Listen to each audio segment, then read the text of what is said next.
have a quorum and call to order.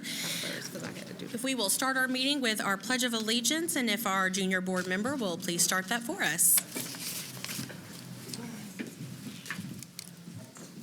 I pledge allegiance to the flag of the United States of America and to the republic for which it stands, one nation, under God, indivisible, with liberty and justice for all.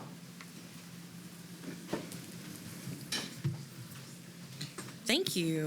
All right, may I have a motion to either adopt or amend the agenda as listed? So moved. Do I have a second? All right. If you are voting in the adoption, the adoption of the agenda has been first and seconded. Do we have any discussion? Seeing none. All in approval of the adoption of our agenda, please raise your hand. It is unanimous. All right, thank you. So we will begin our evening with our director's report, which is given, of course, by Dr. Adrian Battle, and it's going to be over our core tenet on identifying and eliminating inequities, and it's going to be about ACT. Thank you so much. Thank you, and good evening, Chair Elrod and board members. For tonight's director's report, I'd like to invite to the podium Dr. Tina Stinson, our Executive Director of Research Assessment and Evaluation, who will also be joined by Dr. Matt Nelson to give an overview of the most recent ACT data, as well as an overview of the steps we're taking as a district to support our high school students and all of our students, quite frankly, on their journey towards taking the ACT and graduating, preparing for their post-secondary readiness as a transition into their post-secondary opportunities. So, Dr. Stinson, I will turn it over to you. Thank you, Dr. Battle. As always, good morning, good afternoon, board members. Sorry, I think I might be getting sick, so if I sound a little off, that's probably why. This is what Dr. Battle said about our signature initiatives and our core tenets. The focused outcomes that we're looking at specifically are transitions, which touch on numeracy and literacy, and really everything else. The presentation objectives for you. You will, hopefully, by the end of this presentation, better understand national, state, and district trends in the ACT data, and hear an overview from Dr. Nelson of the initiatives relating to ACT, and understand the relationship of ACT with Ready Graduate. I want to start the presentation by grounding us in something you've likely seen before when we were celebrating our TVOS scores in the spring and summer. And these are our ACT TVOS scores. One thing to note about these scores is that they really measure growth not just from one grade to the next or integrated math 1 to integrated math 2, but a student's entire high school journey, right? So this is measured based on what students are projected to do and what they actually do. We were a level 4, so above the state average in TVOS growth for ACT in 2022. And we were level 4 or level 5 in 4 out of the 5 areas. Of course, composite is one of those areas, as you can see. English is the one that we did not score a level 4 or 5 in. That is punctuation, grammar, and things like that. Whereas reading is strictly reading, understanding, being able to understand questions about the text, so that more the deep understanding of reading. And in that, we were a level 5. What I want to point out to you, more than the level 1 to 5, I think the growth measure percentile is more important to look at here. So you can see, for example, for science and reading, our district was at the 72nd percentile, meaning our students outpaced the growth in that area over and above 72% of the students in the state. And we were above average in the composite math and reading. So with that, I'm going to talk a little bit about the ACT itself. This is the national ACT composite score average for the last 3 years. This was gathered from the ACT graduating class database that's made available online for anybody to use. It's pretty cool for people like me. They've got lots of graphs and charts and everything. And what it shows is that for all students from the class of 2020 to the class of 2022, students have lost a little bit of ground. One thing to note is that this is the class of 2020, meaning that these students mainly took the test in their junior year or 2019. So the 2020 data can be read as largely pre-pandemic, while 2021 and 2022 students were progressively more affected by the pandemic. That being said, the ACT does not want us to use the data to compare how much learning loss or anything else. That's not what this is about, but that's just for context of, you know, when these students were in school. In fact, the ACT scores nationally have been going down since pre-pandemic, and the ACT company has been looking into the reasons why. And 19.8 is the first time it's been below 20 since 1991, right? So this is a national trend we're seeing. You can see that the Black, Hispanic, Native American student group follows the same trend, though has a lower starting baseline, a traditionally underserved group, and low income similarly. Low income is not the same thing as economically disadvantaged as we define it here for the state. We use students who are, quote, directly certified, meaning they get SNAP, TANF, our foster runaway, unaccompanied minor, things like that. That's how we define low income. In this particular database, it's $36,000 a year or under, so it's not directly comparable to our data, nor do they provide district level data. However, they do provide state data. So here are the state ACT composite score averages, a little lower than the national average, but following largely the same stair-step trend, except for low income, which had a bounce back in 2021. It's really important to note that this ACT graduating class database is of all students, private and public school students who are taking the test, unlike what you might see on the state's website, which of course is only students who are in public schools and charter schools. So, so you would see it being a little different if you looked at their website. And you can take a look at it anytime. So those are the state, and with that, I'm going to talk a little bit about our participation rate and our trends. So MNPS participation rate has gone from 92% to 90% to 98% over the last 3 years. Again, 92% is lower than it usually was because the students didn't have their senior retake opportunity. So if they were sick in their junior year and couldn't get to that test, you know, they wouldn't have tested, but still 92%.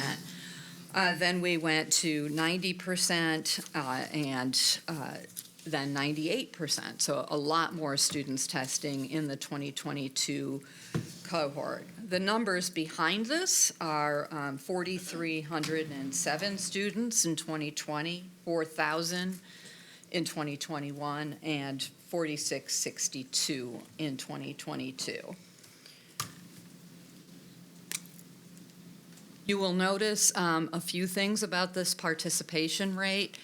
Again, now we're back to economically disadvantaged, and you can see the trend lines here.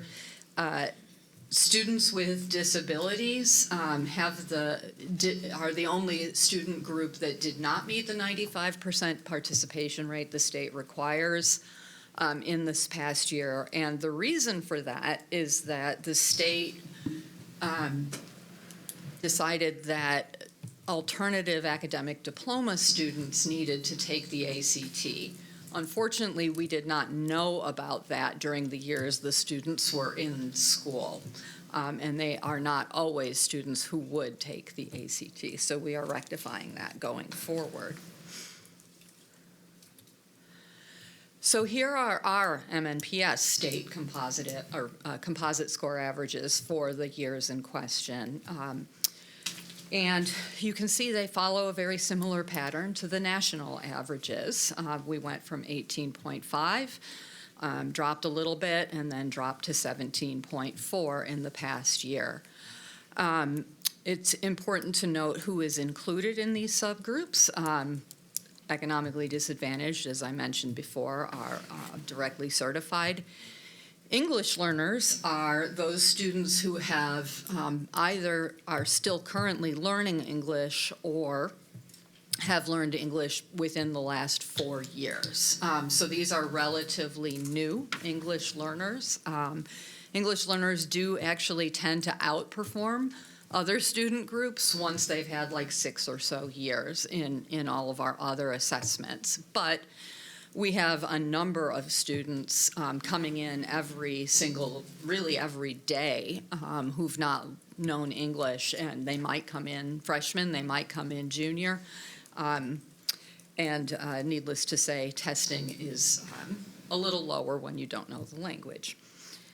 Students with disabilities are students with an IEP any time during their high school career. This is the percent reaching 21 in 2020 to 2022.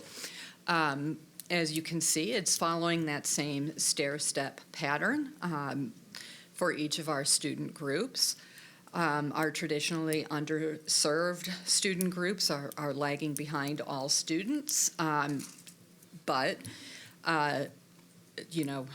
they're making similar gains in growth. And one bright spot in the data is that because our participation rate increased so much, even though this percent is lower, we had actually 110 more students earning a 21 than we did in 2021. There's too many 20s in this, 20s and 21s. So we went from 1,029 to 1,139 in those 2 years. So you can take when participation rate is low, it's often the students, whose first priority is not taking the ACT. So we actually went up from 2021 to 2022. And with that, I'm going to turn the floor over to Dr. Nelson I have one last thing. The ACT TVOS again. So even though you were looking at those patterns, the stair-step patterns, these students did outperform the expectations that they had when they were coming in. So each cohort of students is slightly different, and we can see that these students are still making growth over and above where they were expected to be. And with that, I will turn it over to Dr. Nelson to talk about the ACT in the Ready Graduate context.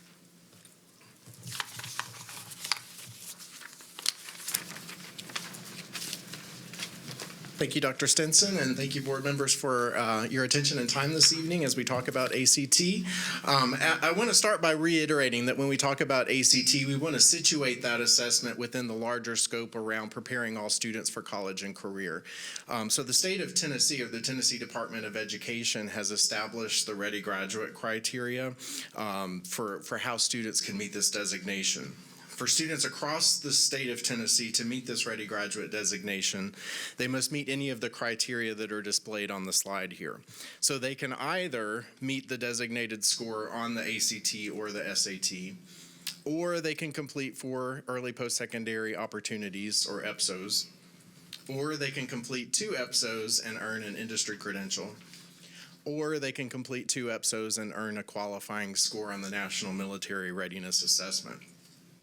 And I know I've spoken to you recently about our work around EPSOs, a lot of good traction in that space. But as a reminder, early post-secondaries, when we hear that, we think about the courses associated with advanced placement, international baccalaureate, Cambridge ACE, local dual credit, statewide dual credit, dual enrollment, coursework associated with industry credentials, and CLEP. So again, a lot of positive traction is happening in that space around EPSOs, and I'll highlight some of those things later in this presentation, but much of our focus this evening will center around our strategies for ACT score improvement. So on the next few slides, I'll point out several strategies that we have added to ensure that all stakeholders can be aware of and involved in how we are improving ACT performance, ultimately ensuring that all MNPS students are on track to earn that Ready Graduate designation. So the strategies outlined on the following slides serve as highlights for what we hope to be some of the most influential ways in which all stakeholders can engage in our ACT improvement work. Of course, other strategies have been implemented and connected to this work, but I hope to highlight the things that we think will have the most impact. So first, we have established an ACT steering committee that is comprised of 5 senior support hub leaders and a representative from the ACT organization. This steering committee meets regularly and provides insight and guidance around implementation of all aspects of the MNPS pre-K through 12th grade ACT strategic plan. Additionally, this steering committee also ensures that district policy and procedure around ACT improvement strategies are in place and in alignment with other district initiatives. Second, we have an ACT Support Hub Committee, which is a robust committee of about 24 Support Hub personnel representing multiple departments. This team collaborates regularly and drives the implementation of the action steps that are included in the strategic plan. This group also creates practices and procedures focused on supporting stakeholders with the 3 primary areas of the strategic plan. The 3 primary areas of the strategic plan include improved data use, improved instruction, and communication related to the ACT. And third, we have an ACT Principal Advisory Committee. This committee includes 10 principals representing elementary, middle, and high schools. This group provides the administrator perspective on all needed resources, training, and messaging around the ACT. This group also provides feedback on the implementation of various practices and procedures that have been communicated from the support hub to the schools.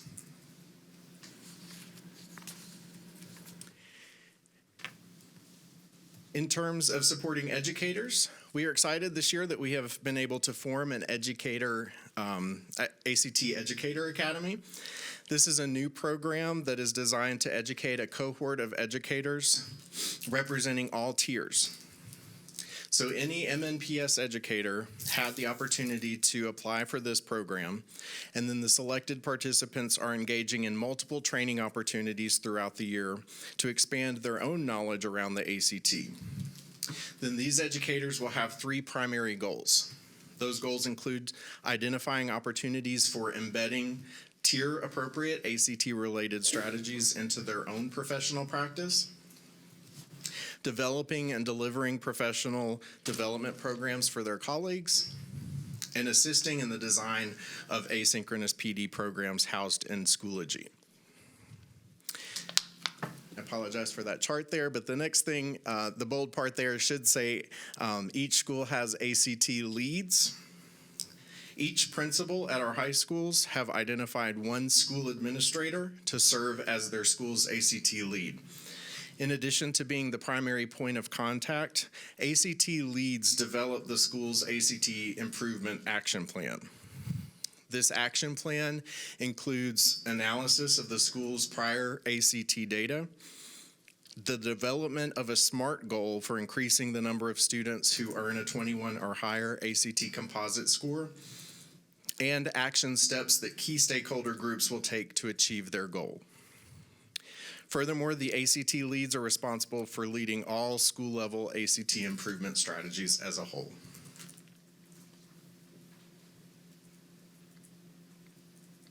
One of our key strategies for improving student performance on the ACT is ensuring that we engage as many stakeholders as possible in relevant and meaningful professional learning opportunities. So some of the key professional development opportunities are listed on this slide. During the summer of 2022, ACT leads and ACT prep teachers received platform training for Mastery Prep TrueScore. Mastery Prep is the primary platform that we use for ACT in the district. Through this platform training, stakeholders became aware of how the program functions, and they became acquainted with additional resources such as the ACT Prep Pacing Guide and the ACT Prep Grading Recommendation Document. For all educators in the district, we have made a Decoding the ACT professional development opportunity available. This training will provide a deeper dive into the ACT test so that participants can better understand the test structure, how ACT assesses content knowledge, and how the test is scored.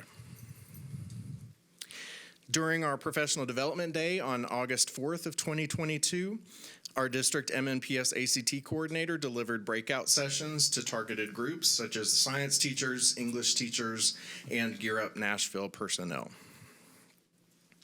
And then coming in a few weeks from now, on January 30th, our MNPS ACT coordinator will deliver a 1-hour ACT Basics webinar, again, for any MNPS educator who wants a better understanding of the test in order to support their students.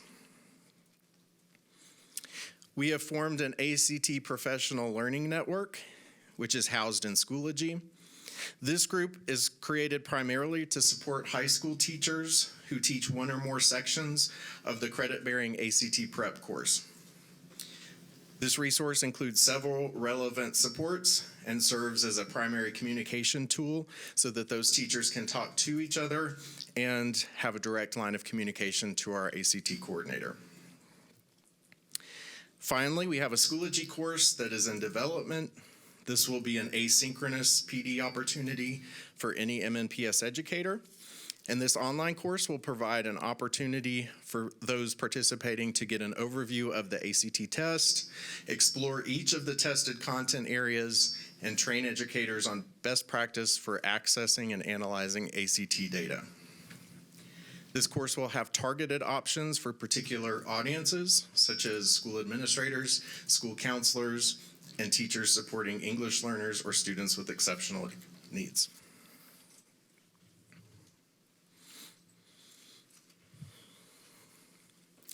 We have several supports that are in place and will be added in the next few months to support student preparation for the ACT. As I mentioned, Mastery Prep is our ACT preparation platform. This platform is available to any MNPS 11th or 12th grade student in the district. So it serves as the primary curriculum for our students enrolled in ACT prep courses. However, any student can access this platform at any time for independent study or additional practice for the ACT. This year, we also created the guidance I referred to earlier, an ACT prep course pacing guide and grading recommendations. This resource is intended to provide clarity around what those ACT prep courses look like so there can be consistency across the district. The pacing guide includes options for multiple variations of that course. So we have first semester courses, we have year-long courses, and then we also have second semester courses, which are unique because the ACT falls right in the middle of second semester. However, providing that flexibility allows schools to offer the version of that course that best meets the needs of their students. In the next 2 months, pending the school board approval of the Mastery Prep contract amendment that is under consideration this evening, each high school will be able to offer an ACT boot camp. These boot camps will be funded through Gear Up funding, grant funding, or through local funds through the College and Career Readiness Department. So this is a great opportunity for students to get very targeted support in preparation for the ACT test that's coming up in March. Schools will select their own dates and manage logistics directly with the Mastery Prep organization. Utilizing our existing relationships with community partners such as Martha O'Brien, Oasis Center College Connection, and MNPS Gear Up, we are offering a 4-part webinar series this spring for students that will provide an insight on the 4 ACT-tested subject areas. These webinars will also outline subject-specific test-taking strategies, and we will have Spanish language translation available provided by Conexión Americas. And we are excited we've been able to provide every MNPS high school and every MNPS middle school MNPS or a Tennessee ACT GPA banner, which you see a small screenshot of here. It's a very large banner, which we have a sample of in the back of the room, but these banners display the top 25 colleges and universities where our MNPS graduates attend, and the GPA and ACT requirements for each of those institutions. We hope that these banners will serve as a useful tool in all of our middle schools and high schools so that all stakeholders can enhance the college and career culture in those schools and provide a targeted tool to support advising students around their post-secondary options.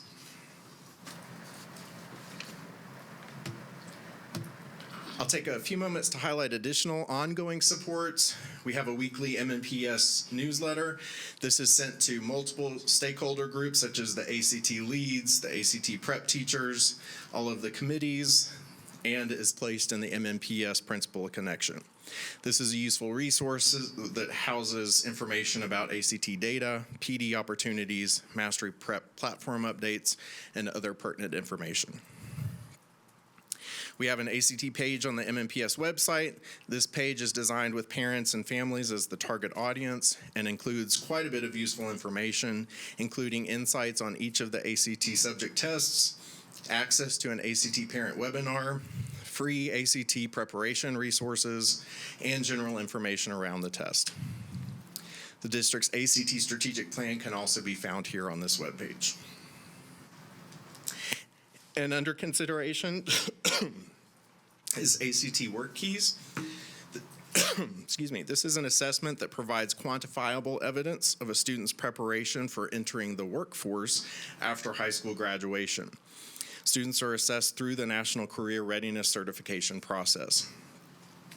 Now, although students would still be required to take the ACT official assessment, this is another option that is funded fully through the Tennessee Department of Education that would demonstrate career readiness for any of our students.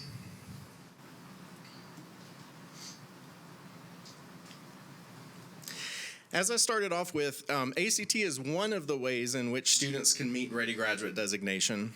However, students might also meet Ready Graduate requirements by participating in early post-secondary opportunities. There's not a preferred method for how students meet the Ready Graduate designation, so we are very deliberate around providing support in all areas, and we have made significant progress in the area around equity around early post-secondary opportunities. This slide shows a few of the ways in which the Support Hub is engaged in ensuring more students can meet the Ready Graduate designation beyond just the ACT or SAT composite benchmark score. Our peer education research partnership with Vanderbilt University has been 18 months of work so far, where we are addressing several research questions around equitable access to early post-secondary opportunities within and across MNPS high schools. So far, we have conducted preliminary research, and we have drafted a research brief which demonstrates our quantitative findings so far. A qualitative study component of this research study is currently underway to hear from a variety of stakeholders around how decisions are made surrounding EPSOs. Collectively, the results of our peer partnership will strengthen the case for why and how students benefit from taking early post-secondary courses. This spring, the Support Hub will be providing high schools with clear master schedule guidance. Maximizing EPSOs in all high schools will be one of the priorities for high schools building their master schedules this year.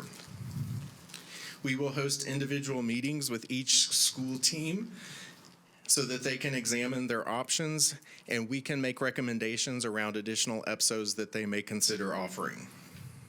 Of course, we all understand it's impossible for all schools to offer all EPSOs, so these conversations are more about strategically identifying which opportunities could have the most impact overall. Part of this conversation also will center around coursework offered in earlier grades. So we'll focus conversation around advanced academics offerings in middle schools and in 9th and 10th grade, with a specific focus on refining the elements of honors courses so that we're best preparing our students for subsequent EPSOs. Policy 4.205 was enacted last year as a result of state legislation.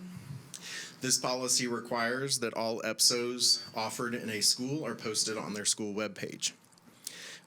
Letters also go home to families during the registration process, directing them to notify them where all of the EPSO offerings are located on the school webpage. These letters are translated into the top languages in our district to ensure all families can receive this critical information. And I'm most excited about that last bullet there. We have a new Ready Graduate report. This is a report where we can internally pull data to show which students are on track to meet their Ready Graduate designation based on the courses that they have completed or are anticipating to complete. More importantly, we can identify students who are not on track to meet the Ready Graduate designation, so schools can be equipped to identify which students to target for specific conversations around meeting the designation.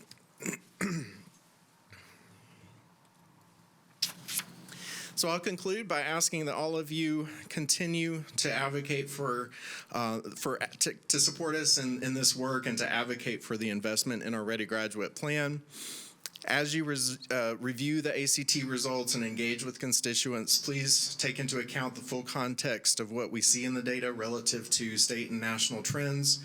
And ultimately, I hope that you continue to partner with us as we convey all the steps that we are taking as a district to improve ACT scores, to increase student access to early post-secondary work, and to ensure all students can be on track to be ready for college and career options.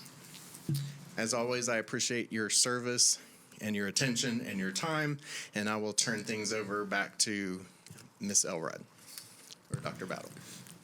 Dr. Battle, do you have anything to add? No, I think the only thing I want to add is just kind of underscoring our Tier 1 instructional support around content to really support our students' performance on the ACT. We've talked a lot this evening about specific test-taking strategies and preparation for the ACT, which we know a lot of research around when students get to high school, our inability to move the needle with ACT performance. And so while this is not the entire ACT plan that you're hearing tonight, it was important for us to update you on where we are, given the context of our Ready Graduate data, with clear strategies based upon where we are and the plans that our schools are creating. So just wanted to give that additional context that, Tier 1 instruction is critically important to this work, but we also have to equip our students with the strategy of attacking the ACT as well, and other considerations around how students are able to achieve the early post-secondary opportunities that are directly tied to our Ready Graduate status. So with that, Chair Elrod, we will conclude and turn it back over to you. Thank you so much. Do I have any colleagues that have discussion or questions? Ms. Tyler?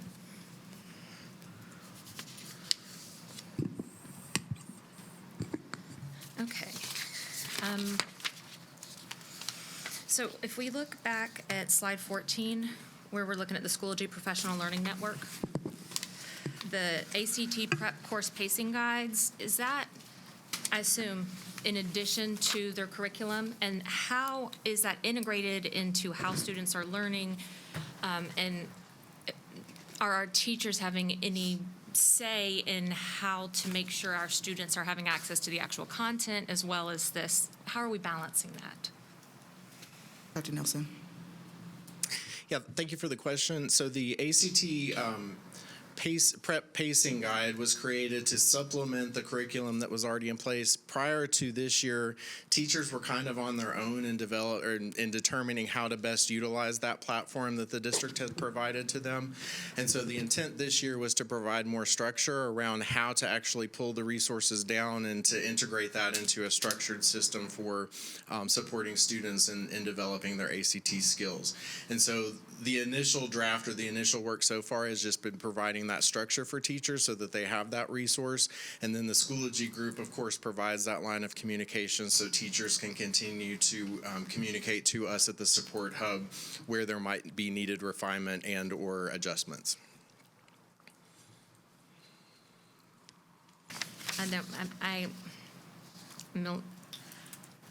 I know that it is necessary to make sure our students know how to take this test. It is absolutely necessary. It just is sometimes kind of sad that we have to try to balance actual content teaching with how to take a test. And again, I know we have to, but I wish we could have more time on content because that's what we're supposed to do. So again, looking at, I was looking over, so we passed a new equity policy in August. And so I was looking at some of those numbers in our responsibility and planning. And one of them, the number 3 one, is that we're supposed to work with students, families, and the community to identify and eliminate barriers to achievement opportunities for academic success and social and emotional learning. So I was just wondering, how are we incorporating our students and our families into this kind of stuff? I know that we have the webpage, but that was really the only time I heard about parents and families. Thank you. We've talked quite a deal about that engagement and voice from our all of our stakeholders. So, Dr. Nelson, I'll let you respond specifically to some of the avenues by which we're gaining insight from families and being responsive in the supports provided.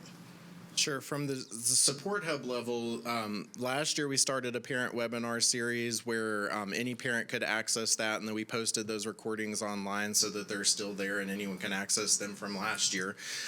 Those parent webinar series were helpful in terms of just kind of laying out what the requirements of the ACT were and just digging into those components a little bit more. Schools specifically have a lot of attention in this area, and support such as Gear Up and some of our transition work have really laid out some, we call them many different things, but it might be an EPSO night, it might be a FAFSA frenzy, it might be a ACT prep night, but there are school-specific supports that, of course, we lean into and we provide resources where we can. And then beyond that, I can speak to, I guess, supposedly the parent university component will include some aspects around college and career readiness, which we will provide more information for engaging our families and community members and how they can best understand and support this work. Yeah, and another specific strategy through our student director-student cabinet, we're also in the process of gauging feedback from our students, particularly, we have a lot of seniors that are a part of that group, their experience to help us prepare students earlier for the ACT. So that's another agenda item that is coming up for us to gather more insight. But again, getting our parent groups awareness, but also feedback, students, teachers, like we're really trying to build a comprehensive approach to making sure not just that junior year, not just that senior year, that we're engaging our stakeholders early and frequently so that we can know exactly what the needs are. Ms. Tyler, you also mentioned the difference between the content mastery versus attacking the test, so that there are things that we can do early on to help set our students up for better success. Again, not teaching to the test, but just making sure that our students are aware of what they're going to be sitting for their junior year and for their retake opportunity in their senior year. So that is something we're paying attention to, making sure we're getting that feedback, what's working, what's not working, and providing the necessary resources and tools for everyone to be successful. Okay, great. I'm glad to hear that it's a loop. It's not one way, that you're also, incorporating feedback from them. That's important. And then if we're looking at the number 4 in our equity plan from responsibility and planning, it says that the director will establish and make public available plans and procedures to implement equity goals. Plans and procedures shall include measurable goals with clear accountability for actions and oversights. So I was just wondering, do we have measurable goals? What are they? And what's our generic plan to reach that particular measurable goal? Yeah, let me be clear about this. We have an ACT plan for our district in response to where we are. We're talking about a component of Ready Graduate. So here's where we're situated right now. This goal is really around Ready Graduate status. We are talking about ACT because the state just released the ACT data right before the break. We have yet to receive our full and complete list of data around Ready Graduate, which includes early post-secondary opportunities. There's 4 ways for students to meet their Ready Graduate status. And so until we have that data, it's difficult to set any additional goals. We believe, based upon our own internal tracking, that once we get those Ready Graduate data points from the state, that you will see a good representation of students who've met the measure based upon the ACT, the EPSOs, so on and so forth. And so we're at a place right now that there's really not a need for us to set an arbitrary number, because that number is going to come through our state data, which in turn helps us measure the number of students who are meeting the 21 on ACT, the number of students who are obtaining 4 EPSOs or 2 EPSOs in the industry certification, or sitting for the ASVAB. And so it's important that, as we push for measurable goals in these spaces, we don't set arbitrary numbers. We have accountability targets from the state that we must hit year after year in order to continue to move the needle in this space. And so as soon as we have that additional, I don't think we've, the last time I checked, we don't have, okay. As soon as we receive that additional information, we will share that back with the board and those annual measurable objectives that are provided by the state. Okay. And then, so that you're anticipating that soon-ish? It's all on the state's calendar, so who knows? Got it. All right. I would have anticipated them months ago, but we don't have them to date. And, to not to defend where we are with the state release of the data, it is very complex. I mean, we are creating systems to respond to our current Ready Graduate status, and that requires not only our district but the state to create measures of success around ACT, around all of our early post-secondary opportunities, around industry certifications, around ASVAB. And so everybody's kind of moving in the right direction, but it's going to take kind of shoring up data systems and the lagging data, if you will, to make sure that we're responding to the appropriate data, because this data that we talked about today represents cohort 2021, correct? 2022. So again, a lag in the data that we're even looking at today. Thank you, 2022. And then I guess within that, once we have those numbers from them, is the plan going to be to also break it down into our different groups to make sure that we're meeting the needs of the... Absolutely. We're always looking into our subgroups. In fact, what Matt was mentioning is the work at the school level is so critically important, because we can deal and look at a large district number all day. What matters most is what is that impact, what is that outcome for our students at an individual basis. And so if we know our students are projected on track for 21 or not, we've got to have plans at the school level to make sure that we get students where they need to be, and or that they're meeting those early post-secondary opportunities. And are we going to do a review of, where are we offering our EPSOs? Are we making sure that it's available at the schools? That's our daily work. One of the things that when we talk about Metro Schools Reimagined, part of that work is shoring up those pathways. We want to make sure that if we have a early college, or if we have an IB school, or we have a pretty intense portfolio of advanced placement courses, that is represented throughout the cluster, throughout the pathway, so we're preparing students to not only have access to those courses, but to be successful in them as well. Okay, thank you. I know that that's been a focus of yours. I just wanted to make sure everybody else did. So making sure that we all understand that we are paying attention to where are our students and what are their needs, how can we meet them in a way that is equitable. So I appreciate that. And I think that might be the only questions I had. Did you say you don't have any further questions? I think, yeah, I'm just making sure. Okay.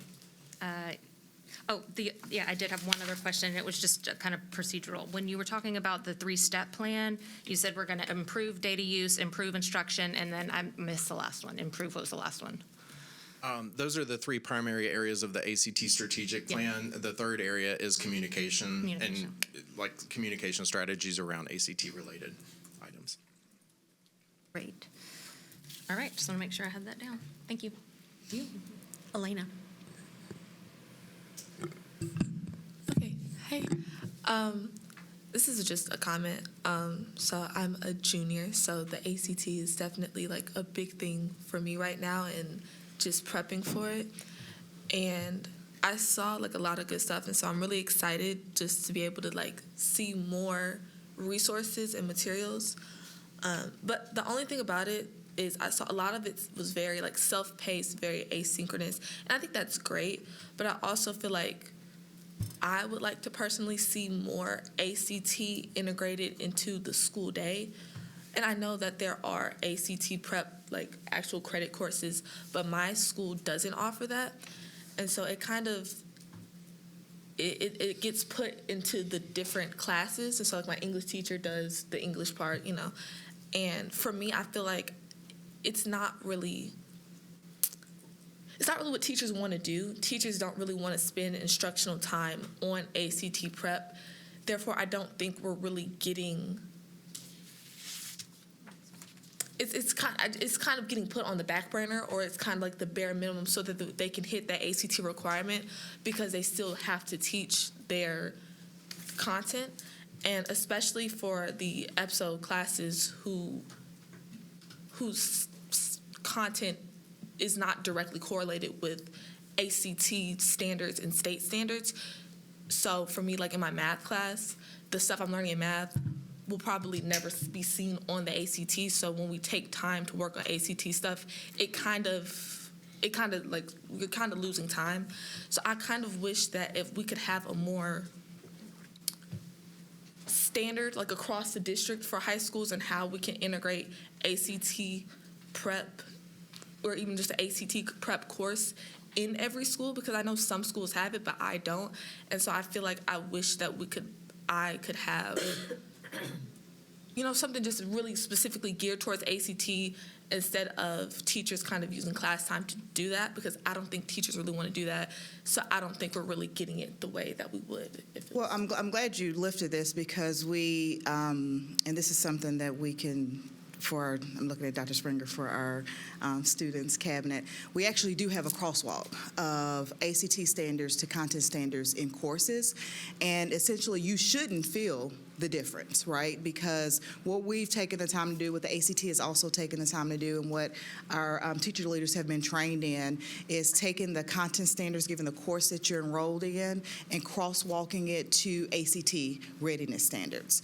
What your teacher leaders have access to is, based upon your performance on a specific standard, they can almost give you the equivalent of what that looks like on the ACT. And that is something, what I'm taking from your feedback is that's something we could also share with students, so that you can see the crosswalk that happens. You're right that not any test is going to cover every standard that you have in class, and the ACT's purpose is a little bit different from what you will see on Teen Ready, or end of course exam, or an advanced placement course, if you will.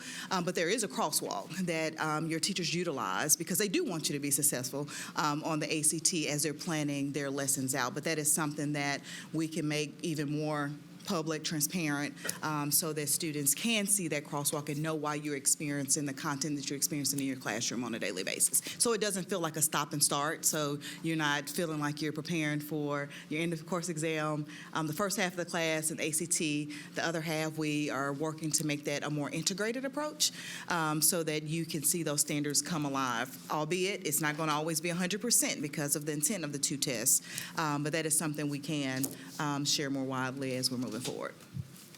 Thank you. Erin? So this is all very helpful to see and great information. I was on the TVOS scores. I wanted to just go back and ask a quick question there. You know, we have 4 of the 5 areas I think that were either level 5, level 4, or level 5, and the one English that is at the level 1.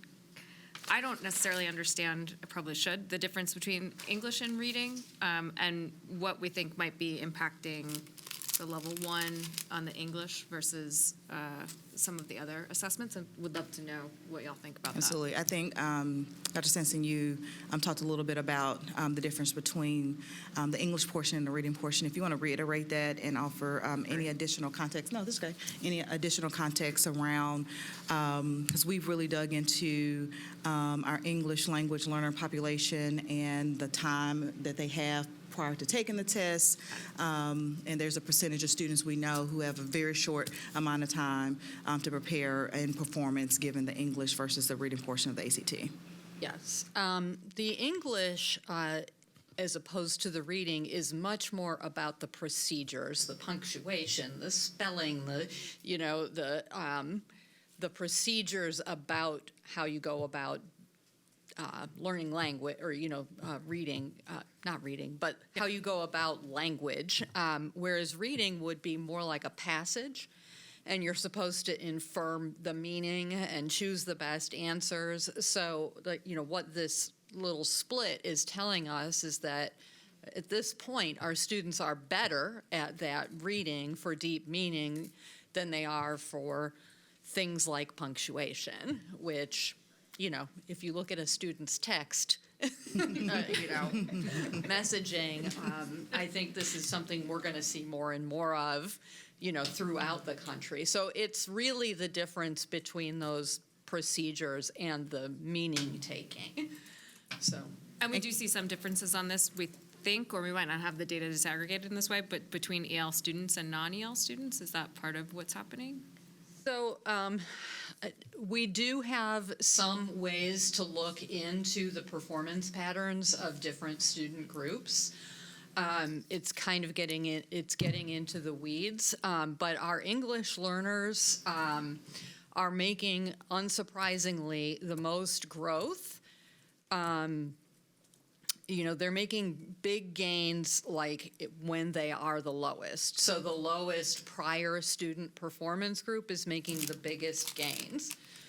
But, when this is a hypothesis, so, don't quote me on this, but, when you are learning a language, the first thing you're not thinking about is question marks in the right place. Is my comma correct? You're trying to read and understand. And so that is the pattern for that group. I'd be happy to talk to you about it. It's just helpful to have a better sense of sort of what we're seeing and the differences between these things. And as you had said, and ACT is one of those tests that is actually more of a reflection of your entire learning than some of the assessments that we see, the state assessments. And so, Dr. Battle, you talked a little bit about the Tier 1 instruction part of this and the improved instruction.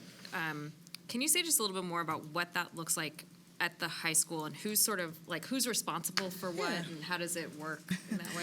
Well, this is the whole purpose of creating an ACT district-wide plan and having the steering committees in place and having the leads.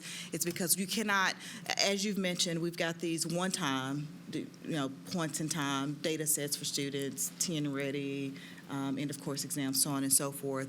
And what you have here is a representation of a student's entire experience, and so it matters what happens. The content the students can master in elementary school and middle school. In fact, if you did an assessment analysis of the standards covered on the ACT, the majority of them are content standards that are captured before even ninth grade, right? So it is imperative that our ACT plan encompasses all grades and that we all see and recognize the part we play in preparing students content-wise for the ACT.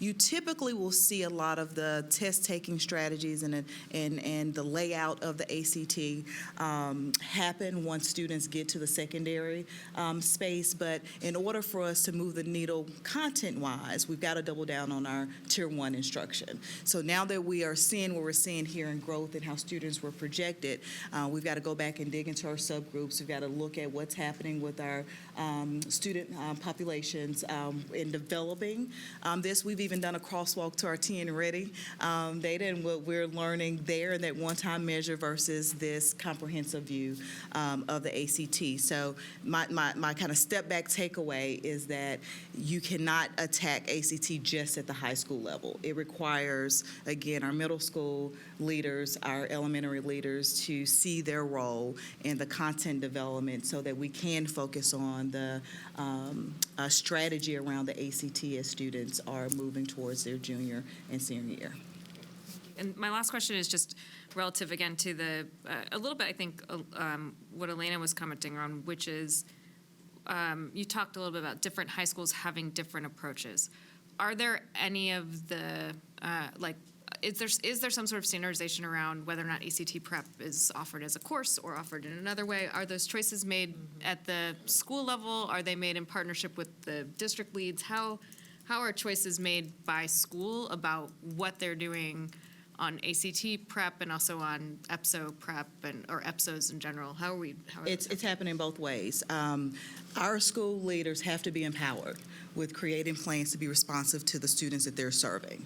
And so that's why we try to disaggregate the data, get it out so that we can see on an individual basis where our students are. Where our support hub plugs in is kind of the pool of strategies that are either recommended or could be leveraged. So i.e. They can take a ACT prep course. Some schools have study halls. Some have kind of a PLT approach to ACT. It just depends on the needs of the students that are being served, and the intensity of their support may vary. And so we are very much situated in the space where we will offer support, guidance, resources, professional development, the vision around what we're trying to do with ACT so that our school teams can be empowered with making the best choices to provide for their students. We have varying schedules, types of schedules, all kinds of academic plans, so it's important that we don't do a one-size-fits-all in this space, but that we are kind of nimble around what it's going to take to get students where they need to be and providing the necessary resources to do it. I said I wasn't going to ask another question, but you just prompted, which is like, how do we know what's working? Like, how do we know if different schools are doing different things, what's working? And I suspect the peer partnership is maybe part of that. And I would assume that also has within it looking at EPSOs and the relationship between EPSOs and ACTs. Absolutely. I think I see a smile from Tina up under their mask because that's been one of our early work plans, if you will, with peer, and so we're digging in to that. It's a lot we already know, but we want to make sure that we're aligning that to our individual students and their unique needs, that we're getting those outcomes. When you're looking at even this TVOS data and the growth scores, you can drill down to student, right? And that's what we're encouraging our school teams to do. Thanks. Thank you. Excuse me. Thank you, Berthina. Hey, so I've learned that I got to go before Erin because we tend to ask similar questions around data. So I'll try not to repeat the questions that I asked that she just referred to. But I do have one question related to your advisory groups. I noticed that you have a steering committee, the support hub committee, and then the principal advisory committee. how are you receiving feedback from teachers who are doing the ACT work to see what they're needing to help improve this process and to better support students? Dr. Nelson. Sure. So not a direct answer to that question, but the ACT Educator Academy was kind of a first step to engage more teachers in this work. So that academy is intended for teachers from a broad range of experiences so that we can start to tap into that resource to get the feedback and to understand the needs. But in terms of a specific teacher steering committee or a teacher advisor committee, we haven't formed one of those yet, simply because it wasn't included in the initial strategic plan, but it's certainly on the table for consideration. Okay, and the same with parental feedback around ACT and college and career readiness, receiving feedback from them on how we can support them as well in getting their students prepared, kind of that full loop of feedback, so that we can continue to push this and pull everyone on board. Absolutely. That's on our radar, and we have lots of ideas in that space already in the works. Perfect, thank you. And then I want to go back really quick to the assessment data, the ACT data, and just kind of clarify. I know Ms. Stinson, Dr. Stinson had alluded to it, the difference between reading and ELA. It's really a difference between comprehension and grammar, correct?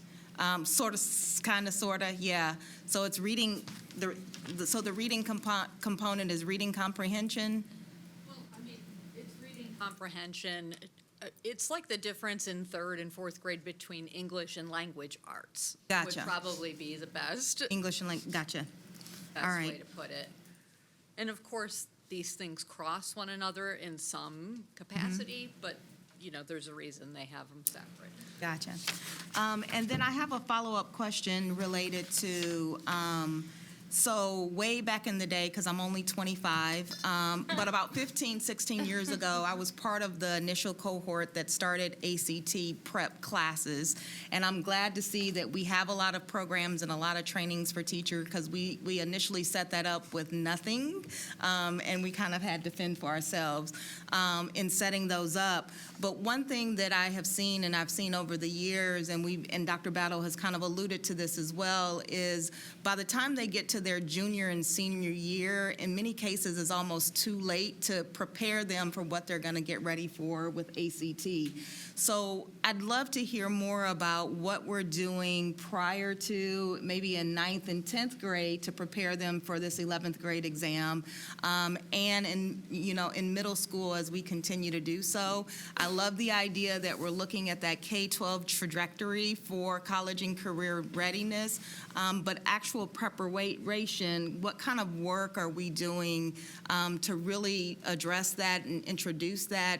I know prior we had the freshman seminar classes where we introduced things that would happen throughout their K-12, 9 through 12 high school, but I would love to, can you talk a little bit more about that?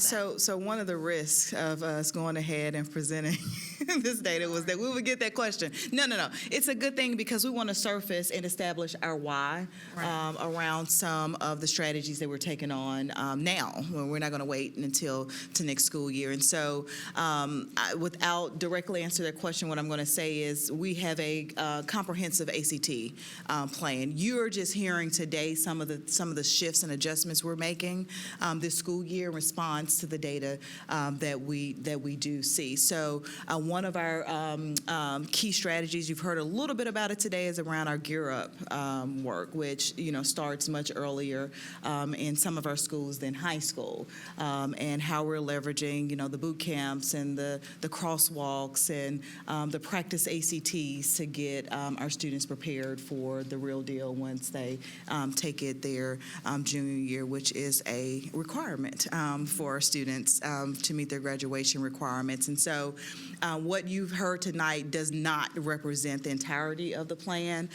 We do understand that, again, you cannot wait until that junior and senior year. We've got to make sure that the core instruction, the intentionality from as early as possible is happening for our students so that we can truly get at things like what we see in the growth score around our ACT English as opposed to our reading. So that intentionality is there. I believe our plan is on the website. If it's not, it's going to be there so that we can dig in and see what we're doing at each of the levels.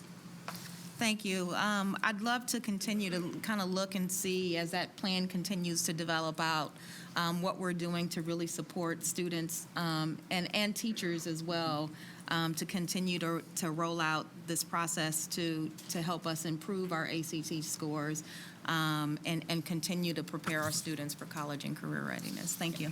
Thank you.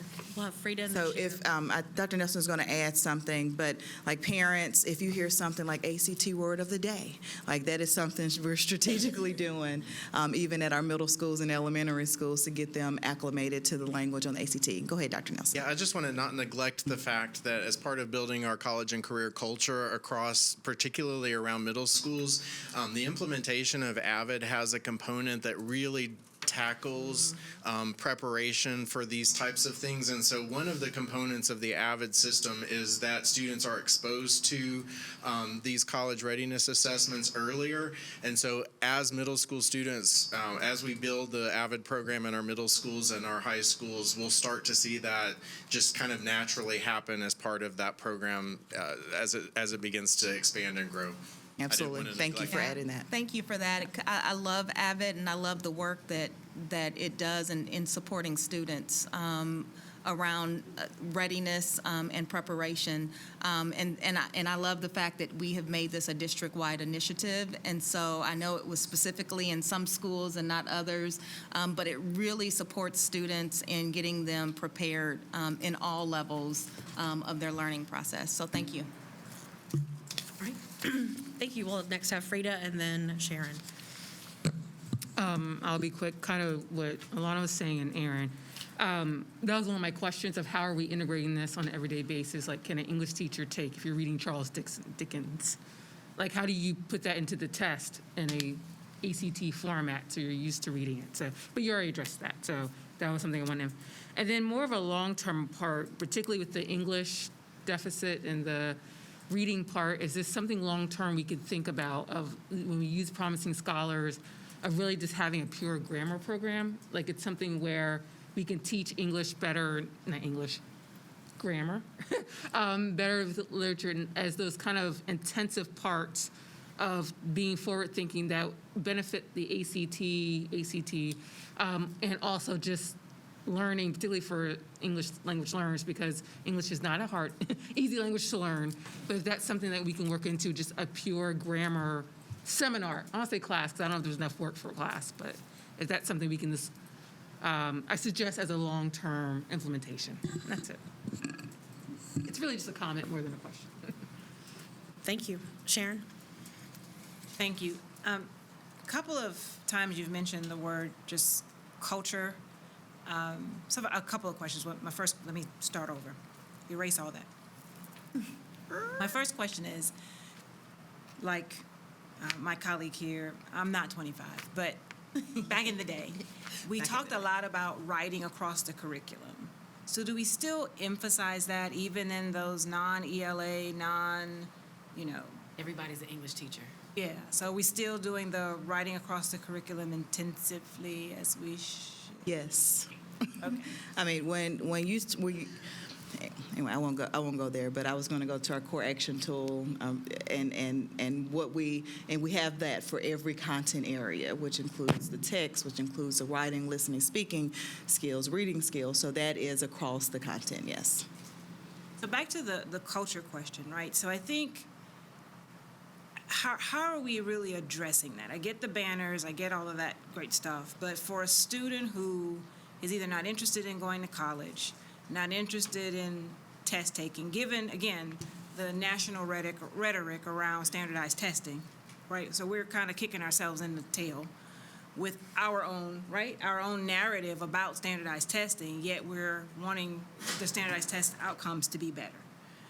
But so how are we really getting to the mindset of the student around the test? Because first of all, I'd like to know how many students are represented in the numbers, right? What percentage of our 11th and 12th graders are actually sitting for it and taking it? It's a graduation requirement. So they're all doing what they're supposed to do. That's good.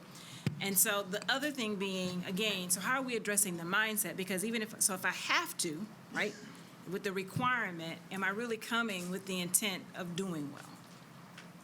Well, and I think this is something. And I just want to add to that, Dr. Battle, just for the public is, we get beat up on the outcomes, and it's not necessarily it may not necessarily be completely a reflection of academic preparation versus mindset about the test. And so I'm just curious on, I don't know that a banner is going to make an 11th grader or a 12th grader who really ain't keen on going to college or keen on standardized testing do better on the test. So I'm just curious, like, where's that being addressed? I think Dr. Stinson alluded to this in her comments. When you kind of go back of ACT, stop me if I get off track, Dr. Stinson. It did not used to be that it was a requirement for students to meet their graduation requirements in order to receive a standard high school diploma. I'm pretty sure about this. We saw a shift in composite scores, outcomes, participation rate, right? Naturally, when you test more students, you can expect that you might have a drop or dip in outcome, particularly when it's not necessarily your individual choice or desire to sit for the test. That aside, we still do have a need and a gap of awareness. So we want to make sure that as our students are creating their transition plans, they're clear about what those expectations are. Set aside that we are seeing shifting in our colleges and universities around standardized tests like the ACT. We do have an obligation to make sure that they're aware of those entrance requirements when they get there. So when you hear investments, like you will continue to hear as we're approaching our operational budget season for things like strategies like AVID, it does speak directly to your question, Dr. Gentry, around building the culture and climate, creating the access and opportunities for us to build that desire, that awareness, that connection for our students, because regardless of the decision that our students make when they graduate, I find it our responsibility to make sure that they can do and select whatever they choose because we prepared them to that level. And so if part of that is the ACT and performing well, then we've got to prepare them properly for the test. But your point is well taken, which is why we wanted to make sure in context we understood participation rate. 98% is pretty significant, right? When 100% of our students to some degree must take it. We have a discrepancy with our alternative learning assessments. It's not appropriate for all students, so we'll probably always have a little bit of a gap. But when you are forcing students to sit for an exam of this nature, the results tend to mirror that desire or lack of desire to take it. At the end of the day, because of the goals and the vision we have for the academic outcomes of our students, it's imperative that we have a plan in place to support all 80,000 of our students. And I want to remind us, just a few years ago, as I look at Matt and David and Tina, we were absent a district-wide ACT plan, Ready Graduate Plan, college and career readiness vision, and so the team is taking all of that information, all those expectations into this comprehensive planning plan so that we can be responsive. So we are on a continuous improvement journey given the culture and climate we have to build, but also improving the outcomes of our students at the same time. All right, Ms. Buggs. Question. Thank you. All of this sounds great. I think my focus is more to the community because I'll continue to beat that drum that I heard Dr. Gentry say this maybe my second year on the board, that schools are where community issues bubble up, and having a 4-year-old now in MNPS and seeing where some of his peers are struggling with things that he mastered 2 years ago, I realized just how much we as a community really have to wrap our minds and hearts around these kids, because communities that are not resourced, we can't expect to put resources in a classroom when they get to 11th grade and they earn a 21 or higher on the ACT. And so shout out to NOAA, that organization, for continuing to partner with us, push us, and I appreciate them even beginning to shift their thinking, and instead of just pushing the school board and system, instead of beginning to push the community at large and saying, all right, what can we do around PTO engagement, parent support? What can we do to encourage not just our council, our mayor, but even our state legislators to invest more before a student, a child, hits the classroom door, and certainly before they hit high school. And so I just want to continue to reiterate, and this is more for those who are viewing than the educators that already know this, but we've got to do so much more for our students at every turn. I say this all the time. I didn't earn the degrees I earned because of, and I love MLK, and that's the school I graduated from, but not because of MLK or even Tennessee State or Vanderbilt, but because of all the different programs that were in the communities over the summers and weekends. That's when I did so much of my learning about matrices, even before I got to 9th grade. That's when I started taking the ACT as a practice in the community. So community at large, we appreciate you. Just continue to see this kind of investment in thought and strategy that we're making. See that and try to match that in whatever way you can, and I want you to know that we would appreciate it. Off my soapbox. Thank you for your time. Thank you. I have a couple questions. My first question on slide 17 was that we discussed the Ready Graduate Report, and that it's a new report that's internally going to pull which students are or are not on track. I'm just trying to confirm that that report's going to be usable and for this school year. Yes, it's usable now. So we are rolling that out to the different stakeholder groups. We have already introduced it to our counselors, and it will be part of the master schedule discussion so that anybody that's part of those decisions around what courses are offered or which students need to be targeted for opportunities, they have access to that data. They've never had access to that unless they just went and searched student by student by student. So this is a great tool that'll guide some of those very important critical decisions. But it is anybody can pull that right now. It's just schools probably don't know how to do it quite yet unless they've gotten some of the guiding webinars or meetings that we've had so far. And that's, I just want to underscore student by student. So we can see the kind of academic plans of individual students so we can see if they're on track or off track. Okay, so it would be used in individual consultation with students. We're not targeting student groups or That's anything along those lines. Okay. A follow-up question to that is on slide 15, we talk about the ACT webinar series, and I appreciate you providing those dates and the subject matter. Are those going to be provided on our newly launched Family University, or are they provided in some different way? How would families access that? Matt, do you want to speak to that? We can talk about Family Community University. Yeah, not specifically connected to Family University yet. This is an opportunity for students, just like we did last spring. So we'll target through our ACT leads at each of the high schools the opportunity that's open to any MNPS student. So we'll just release those dates and provide the link so that any student can join those. But it'll just be targeted marketing that way. And then we'll, of course, record those and have access to those for future reference as well. Okay. Which will in the future connect to Community and Family University. The first sessions that we're looking towards in this space, we're looking at hosting something in 2 different quadrants across the city, and part of the first engagement is getting feedback from parents so that we can build out the courses based upon the need and demand. Currently, if you go to our website for it, you can sign up for a newsletter about that information and also give us your feedback as a parent or teacher or student of what you think needs to be included within that university. I speak as a board member, but also as a parent that I would like for this type of information to be included within that university. So there's a baseline of supports and a baseline of information provided. I totally agree that we need to have individual information provided in each school based upon their EPSOs or whatever their student populations may be. But from an equity standpoint, I think it's important that we have a baseline of offering to make sure that our communities are aware of all the different information and that we're consistent with how we're providing it. So I'm glad that it's going out and that we're marketing it. In the future, as we better access it because it is brand new, I'm hoping that it can be included there. And then to go back about the goals real quick on page 11, understandably, we do not have this data yet from the state.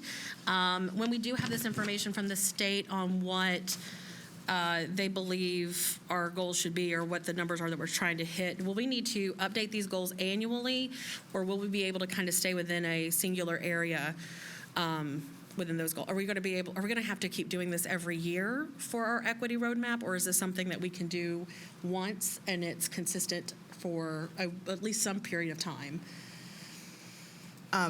So when we think about our accountability measures, so every year we get our state report card and they tell us where we landed growth and achievement wise. This is a part of that entire portfolio.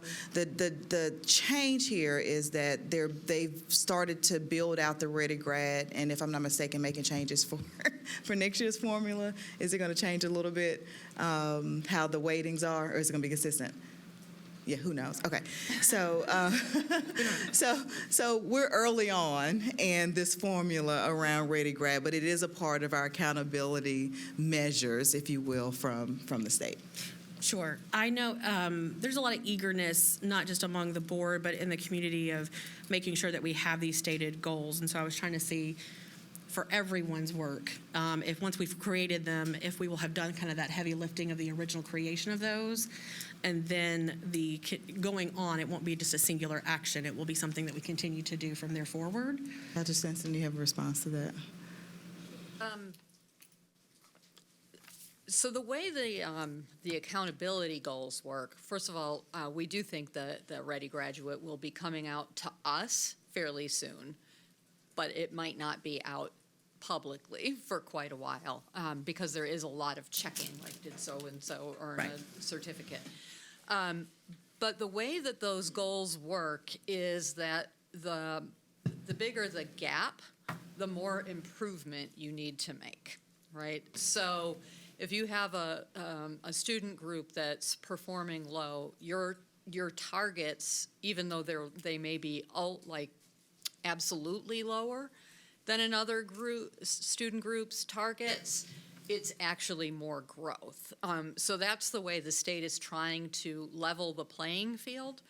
Just like if you have a 95% graduation rate, your goal for improvement is going to be much smaller than if you have a graduation rate of 60%. We're going to ask you to make a lot more progress. But because of the changing nature of the student body, each group is compared to the group that went before them, that there is probably going to be adjustments made. We don't want to make the mistakes of No Child Left Behind and say everybody will be perfect. We're going to live in, everybody's above average land. Everybody gets a trophy. So, for the accountability targets and probably for other goals, we are going to shift as we see needed and as the state sees needed. Absolutely, and that's why we've got to kind of shift from the traditional mindset around these goal-setting measures, because every cohort is unique in itself. So when you look at these projections, and if I might take this point to just celebrate, first of all, our students outpacing their projections, the work of our leaders and teachers and principals. This is significant that our students outperforming their growth projections by the time they take the ACT in their junior and senior year. So we can talk a lot about setting goals and measures. Our students are showing us that they can and they will meet the challenge. So kudos to the entire district. I mean, every teacher, pre-K through 12th grade, every role and responsibility whatever the role or responsibility that plays a part in ACT performance. This conversation is to level set, just like we did with chronic absenteeism. We have room for improvement. We are on a continuous improvement journey. And so we've got to be able to have the conversations about where we're successful, where we're having challenges, so we're clear about the investments we need to make as a community to get more of our students across this Ready Graduate finish line that we have set. And I'm excited about the fact that there are multiple ways for a student to meet their Ready Graduate standard, that ACT, those early post-secondary opportunities, those industry certifications, and guess what? Metro Nashville Public Schools is home to all of those opportunities, including ASVAB. that for our students. So let's leverage this conversation as a springboard into what's next for our students. And yes, we're moving with a sense of urgency, but there is some context around where we are today and what we need to do to move forward. So more to come around budgeting, and we'll get you the Ready Graduate data. We'll continue to leverage all of our stakeholders in this conversation, which I hear from this board is critically important to the work as we move forward. But let's also celebrate that our students are overcoming a lot and performing at a high standard as well. Absolutely. I appreciate that we are celebrating that information and that it's not a static presentation, that there's been a variety of different ways that we've said that we're going to reach out to students depending on whatever path that they're taking. I think that's important to how we try to make sure every student is known and continue to do that, and that we're trying to work towards those goals, even though we don't have them set yet by the state for us, that we're still doing that work and trying to move that ball forward. And so I appreciate you both providing all this information and my colleagues asking such great questions this evening. Oh, Berthina, you have one final one. I have one other question really quick. What is generally the timeline for the state to provide us this information? It's January. So what is the general timeline that we would get this information versus where we are today? Are you talking about Ready Graduate altogether as opposed to? All of it? So we typically finalize Ready Graduate well into the spring. As you know, I know only that we have an upcoming office hour that is going to focus on Ready Graduate. That's the sum total of the knowledge that I have from the state. We don't have annual measurable objectives in any area from the state right this minute, right? Last year we got them in May after the students tested. This is a product of COVID, right? Like, they didn't have baselines in 2020, but there's going to be some changes made to the accountability protocol overall. And actually, I would encourage you to investigate some of those changes, but just because to be informed. So it will be sometime this spring is unfortunately the best I can do. That's typical. So my follow-up question to that is, how is the state expecting us to meet benchmarks that we currently don't have? Girl. And we're January, and our kids take a test April. in April. Good, but so let me I'm let sorry, me I'm intervene just- here. I'm just throwing it out there. This is your question to answer. Yeah, I don't, yeah. So we push to get the information, but this is also why we have established things like focused outcomes. This is why we have school level data. This is why we're drilling down to our students across our district to give us the best measure and the most up-to-date information around where our students are. And so your questions and points are well taken. We feel it every day because, again, we want to continue to move the needle in the right direction. Absent of that is why we have focused outcomes for Metro Nashville Public Schools. So we've got a very strong research assessment and evaluation team that can do some projections. They cannot be considered our formal AMOs, but we're using the information we have to set our internal benchmarks around our focused outcomes as we wait for those AMOs to come from the state. Thank you, Dr. Battle, and I appreciate the work that you are doing, and I really appreciate our phenomenal data team that we have in place. But I also have to put it out there that we constantly, Metro Nashville Public Schools, are constantly getting the brunt of criticism, and we're having to meet benchmarks that we don't have by our state. And they will be quick to tell us what we're not doing when we don't have those benchmarks to meet anyway.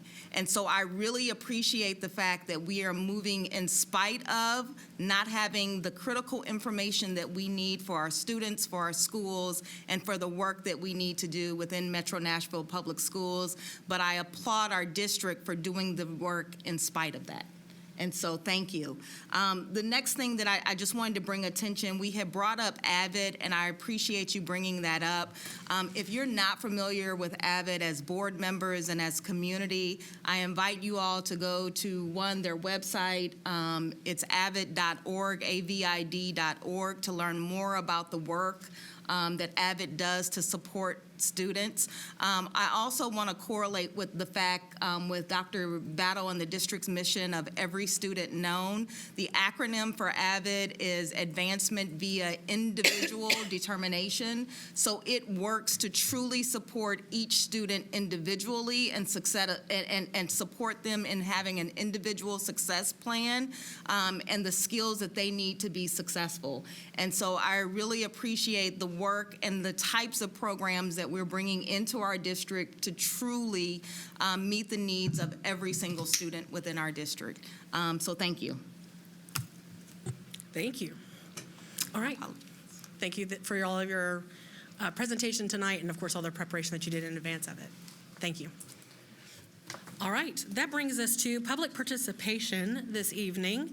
So public participation is our part where we will now hear from MNPS stakeholders that signed up to speak in front of the board during our time after the director's report. Beginning this evening, I am enforcing our board policy about public participation, that the conversation needs to be about an agenda item. This policy has been in place since 2017, so it's not something that I'm necessarily changing. It is just that it's something that I am enforcing. But I know that that is a bit of a difference from some past practices that we have had since that 2017 standing. So it's going to continue as we have it, where you have the list of people on the projector. You still have 3 minutes to speak. Your comments are to be about the agenda topics that we have in front of us and that we've discussed, and of course that includes the consent agenda. I want to make sure that I state on the board floor that we're going to be having public participation at both meetings so that people can speak about the agenda thoroughly. If you only spoke, or if we only had the option to speak this week, that would of course exclude next week's agenda. So there will be public participation at each meeting. The signups are still online, as you are aware of. You simply choose an item from the agenda as is. We will, as a board, be reviewing kind of the effectiveness of this, as this has been the request, again, since 2017.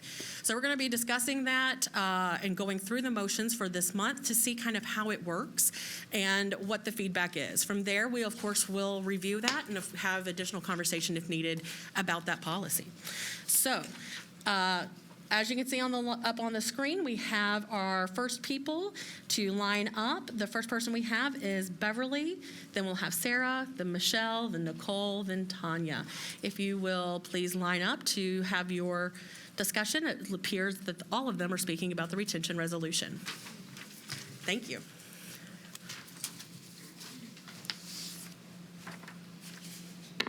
Good evening. Good evening. I'm Dr. Beverly Wayland Schmeller. I'm a 29-year veteran educator, 16 years as a school psychologist. I would like to address the state's third grade retention law.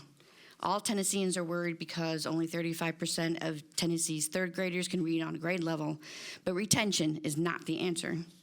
The National Association of School Psychologists has examined 4 decades of studies that have shown that repeating a grade predicts the dropout rate for students instead of ensuring academic improvement. The dropout rate for students with learning disabilities increases 33% after retention. The dropout rate for students with emotional and behavior disorders increases 73% after retention. Research by Wu, West, and Hughes concludes that any small academic improvements almost always disappears after 4 school years. Retained students usually do worse in the long run. And students in poverty and students of color are also more likely to be retained. It's not an equitable practice or effective practice. So what does retention do? A 2021 study by Goose et al. Notes that retention damages self-concept, decreases academic motivation, predicts lower socioeconomic status, and increases a need for governmental financial assistance. Another study revealed that students see being retained as stressful as losing a parent or going blind. There is a terrible financial cost at play as well. Texas has already tried this method. In 2006, they retained 4.8% of their students, costing the state an additional $1 billion. Even a commonly used 1977 document, the Light Retention Scale, notes that retention is a terrible idea if a student is large for their grade, is very intelligent, is learning English as a second language, has attended multiple schools, or is upset when told about the possibility of retention. Repeating a grade should only be considered if a student has missed large numbers of school days due to a severe illness like cancer, or if a student is really young like kindergarten or first grade. What about some good ideas? Why not fund an additional literacy specialist in every elementary school and a dedicated mental health professional? Kids cannot learn if they're distressed or disruptive. Why not provide research-based helps as a prevention instead of damaging 8-year-olds? I urge the district to work with the state to make a better plan. Thanks. Thank you. Next, we have Sarah Morrison. I'm not Sarah, but she couldn't make it tonight. So I am so sorry. You are not allowed to speak on behalf of another person. I'm next. Oh, so you will go. So sorry, Michelle. I thought you were speaking on behalf of Sarah. I'm not pretending to be Sarah. Are you pretending to be? We do know Sarah, so that would be difficult. I will pretend to be myself tonight. You are allowed to pretend that. Thank you so much. Welcome back from break. I hope you all had a good holiday. And I'm Michelle Sheriff, President of MNPS. And as you know, the General Assembly convened earlier today. Throughout the legislative session, they'll consider multiple pieces of legislation that will directly impact our students, our educators, and our district. As duly elected members of the school board, you have the opportunity, the right, the responsibility to speak with our state senators and representatives about issues that impact our schools. No one understands the needs of our students better than those here in our district because no one is as vested as we are. The third grade retention law is a great concern to parents, students, educators, and other stakeholders. We know that one day and one test should not be the sole instrument in determining a child's ability to read, especially when the test has been historically unreliable, as you discussed earlier about testing.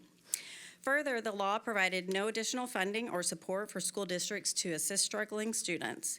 We ask the board to unanimously vote in favor of the resolution asking legislators to amend the current law. Educators believe the decision-making process for retaining a student should be determined by the educational professionals who teach and work directly with the student in conjunction with their family, not mandated by a state law that circumvents local decision-making. Strong advocacy at the state level on behalf of our district is imperative. Please let MNPS know, please know that we are a willing partner in this and the advocacy work, and we're happy to discuss with you at any time how legislation considered at the General Assembly will be realistically and directly will impact our school district. Thank you. Thank you.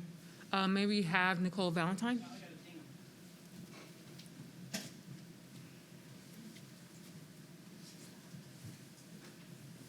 Good evening, MNPS board members. Chair Elroy, I know she stepped out, Dr. Battle, and Elena, and I know Ebenezer's not here, but you guys are rocking it. My name is Nicole Valentine, and my address for my second home is 117 Charles E. Davis Boulevard. I mention that because I jokingly say that's my second home because I am always there. I actually just left the library, had a good meeting with a stakeholder about getting a grocery store in the community. As of 2 months ago, my husband and I recently moved into the community intentionally because I love the community so much. So my talk is about retention because as a mandated reporter, anyone who works with youth is a mandated reporter. I also feel like in the spirit of every student known, every child known, that we are a mandated reporter for SEL concerns as well. And so the students and families in Napier are concerned about the retention. And so I wonder what it looks like to add literacy supports to the Pruitt Library. Shout out to Dr. Raymond, Asia, Shandy, and Kim, who are phenomenal community workers. The library is the hub. If you've been to the Pruitt Library, you know that that is a place that families feel safe and feel comfortable. And so what does it look like to add literacy volunteers weekly? In my job, unfortunately, I left the district this past school year, but in my job, we have a literacy hour every Thursday, and it's great, but we need more. So what does it look like to have a former retired teacher or volunteers consistently at the Pruitt Library? Napier area, if you look on Google, is known as the Napier area. Natives know it as Suticum, Napier, or JCUC. It is the largest barrack-style public housing in the whole country. The largest barrack-style public housing. And so there needs to be daily literacy supports available. As a former teacher, MNPS has given me a lot of firsts. And I'm a graduate of the Glencliff High School, comprehensive high school. And I learned so much in MNPS. I also learned how to swim in Napier. Fortunately, the pool's not open. That's a conversation with Mayor Cooper and Freddie. But my husband and I have a part-time kayaking business where we take youth kayaking and swimming in the summer. I mention that because it is so important for our students to have wraparound services and supports. And so what does it look like also to have the students leveled text available at the public library? When I taught in New York City after teaching in Antioch, I moved to New York City through the help of Principal High. And the local libraries had the reading levels of students. The students also knew their reading levels.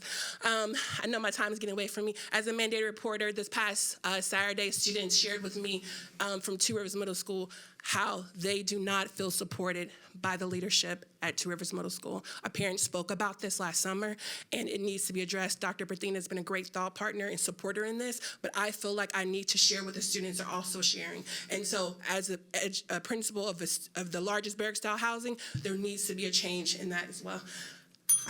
Thank you. Thank you. Tanya, because that's Nicole. Yeah. Tanya, will you please go next? Thank you.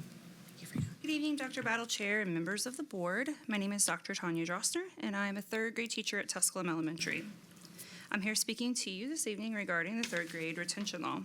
The Tennessee Department of Education stated that the Tennessee Literacy Success Act and the Tennessee Learning Loss Remediation and Student Acceleration Act is to help ensure Tennessee students could recover from the challenges of the COVID-19 pandemic and close gaps in students' learning. In terms of bringing all students to grade level performance, this law is severely lacking. Given the widespread potential of retention of our district's third graders, there is no mention of a remedial curriculum for students who are deemed not proficient. Without high-impact interventions, research-based practices, or an effective curriculum with proven results, how will students benefit or make gains in reading? Research does not support retention as an effective intervention for gaps in achievement. As a third grade teacher, I am concerned about a student repeating our current reading curriculum, which focuses on certain texts and tasks within each module. Repeating these could lead to decreased engagement or frustration. Furthermore, a student's engagement in other subjects could also be affected. Other concerns involve the clarity and execution of this law. Simply put, there are too many unanswered questions by those who are familiar with the day-to-day missions of our schools. Today, I posed hypothetical questions and situations to two third grade students who received a letter from our district stating that they were projected to be not proficient on the ELA portion of the TCAP test this coming spring. Here are some of the questions I asked, along with their responses.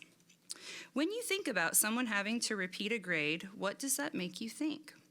One student replied, they have to redo a grade because they might have failed the grade. Then I asked, what if someone made a law that said the score you get on one test would decide if you had to do third grade over again? They replied, I would be sad. It is not fair because if you try your best and get a lower score, you will have to redo a grade. One of the students was concerned that the people grading the tests might not know the answers or how students were taught in the different types of schools with different teachers. What a great point by an 8-year-old. Kids are brilliant. What if all the hard work we have done this year in reading, such as reading all these great books and writing up to 5-paragraph essays, didn't matter? That is not nice, fair, or cool, and there can be tricky questions on tests. I would feel sad and kind of mad because you worked so hard to try to get to 4th grade. To my knowledge, no one asked third grade teachers or students their thoughts when it comes to this law. Maybe this practice should be considered when major decisions such as these are being made. After hearing the student responses I have shared tonight, let us ask ourselves, do we really want our students to feel like failures? Do we really want them to think all the hard work they do throughout the year does not matter? Do we really want them to be deprived of spending time with their families or traveling during the summers, where most would argue they would learn more from any standardized test? Do we really want students to feel sad, upset, or defeated while they're learning? I should hope not. Thank you for your time. Thank you. In preparation of our policy change, we did some internal work to have a new sign-up process. It sounds like inadvertently someone was left off, and so I need to ask, Mr. Jeremiah, you're Mr. Jeremiah Wooten. Yes. If you will please approach the podium, and if you'll tell us what you're speaking about and give us your comments, and then. Yes, hello, Jeremiah Wooten, live in District 6. I wanted to speak on a couple items. Item 3 on the agenda, and then also B10. I think it's how it's split up. Perfect, thank you. Yeah. So first, item 3 on the agenda, which is the public participation. And I totally get enforcing policies. I love a good policy. But this clearly isn't a good policy if there's such a huge difference in interpretation from one chair to the next consecutive chair, right? I sent you all a very long email about a month ago with a couple suggested actions related to public participation. I know one of the things I said was just putting the new board members' email addresses on the website, so thank you all for doing that over 3 months after they were elected. But another of the suggestions I made was to create a general public comment period separate from what are really public hearings on individual items, like you heard tonight, 5 people speaking on one event. And these could be limited in scope, like how Metro Council limits general public comments to only 1 general public comment per citizen, and this limited to every 90 days. I think when you restrict people's public comments at meetings to only items on the agenda and direct them to email you instead, you're really limiting the public part of public participation. As far as I'm aware, your emails are not publicly broadcast on MNN and Channel 3 for the world to see, although I would love to watch that show if it were. I disagree with many of the public comments every month, but I come here and listen to them, and I hope you all come and listen to them because it's part of the job you signed up for.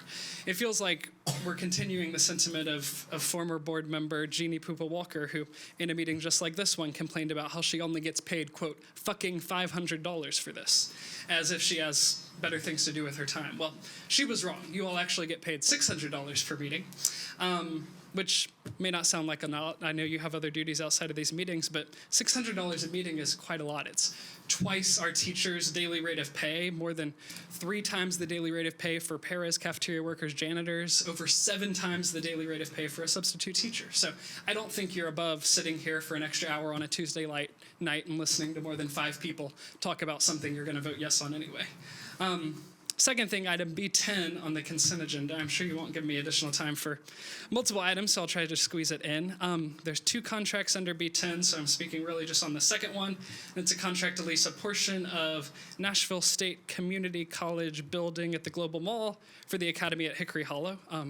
10 months ago, we bought over half of the Hickory Hollow Mall. So I'm curious why we're entering into a contract to lease for 10 years a portion of a property that we bought a portion of that property. It seems like we could just use the part that we, the city of Nashville, bought instead of paying $1 million for 10 years to lease it from someone else. So that's all I have. Thank you. Thank you. All right, so that moves us on to governance issues. We have adopted the agenda as listed, so may I have a motion to approve the consent agenda items as listed? So moved. Do I have a second? Second. All right. The approval has been first and seconded. All in favor of the consent agenda, please raise your hand. Thank you. That is everybody but thank Dr. Gentry. All right. That brings us to the popular subject of a resolution regarding TCA 49-6-3115 in student retention, most commonly discussed both here on the board and elsewhere as the 3rd grade retention law. May I have a motion for approval or denial of that so we can discuss it? I move to approve. Do I have a second? Second. All right. Let's have discussion. Ms. Emily Masters. I would like to read the resolution, not in its entirety. I'm not going to read the law to everyone, but I also want to state that the purpose of this resolution is to represent our collective voice as a board. For those of us who vote in favor of it, we are saying we agree with what is in this resolution. So I would encourage, after I read it, for any, if anyone has anything to add to what's already been stated, that would be amazing. Otherwise, we can all operate under the assumption that if you move forward and vote for it, you are in agreement with what has been stated. I realize it could have been a much longer resolution than it is. Also want to say that the working title was a resolution in support of students and expressing confidence in teachers, requesting the Tennessee General Assembly amend TCA 4963115 to allow local education associations to make student retention decisions. But Dr. Sevier told me that title was too long to be used in Word document storage.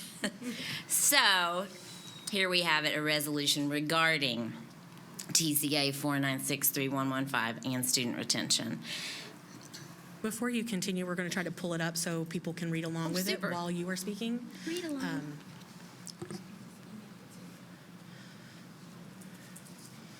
I appreciate it. Thank you, Frida, for helping me get our attention. It's, of course, also in our agenda packet in case you happen to have that open, because you are a very studious He's almost there. attendance member.